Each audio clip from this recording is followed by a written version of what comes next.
President Robert Mugabe will take over the chair of the Southern African Development Community in Victoria Falls. And judging by the theme he's chosen for the summit, he's determined to make his mark on SADC. Zimbabwe's policies on land reform and indigenization have left it internationally isolated. Now, Mugabe could mobilize support by tapping into growing discontent about economic imbalances in the region. But analysts also say the two-day summit, due to start 17th August, could also herald a rethink by Zimbabwe. What they are trying to do now is to have some kind of charm offensive to reach out to these countries to say, look, we are the legitimate government and therefore you need to support us not only politically but even economically.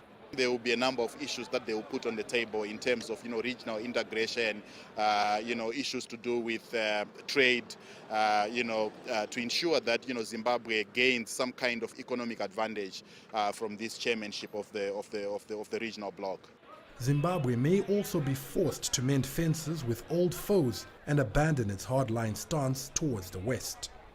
In order to function as a country, in order to function as a regional bloc, you need others. You cannot work in isolation.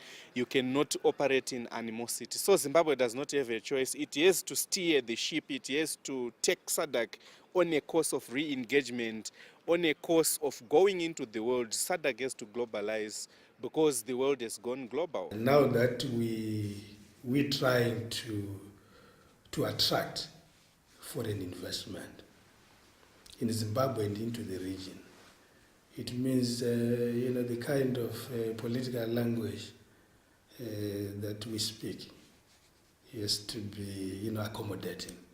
Well, Zimbabwe is making a unique transition from being top of the agenda at SADC to now taking over its leadership.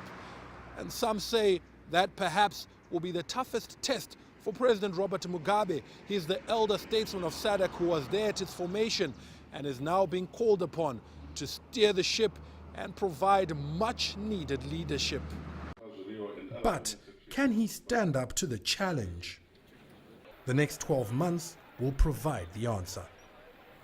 Farai Mwakutuya, CCTV, Harare, Zimbabwe.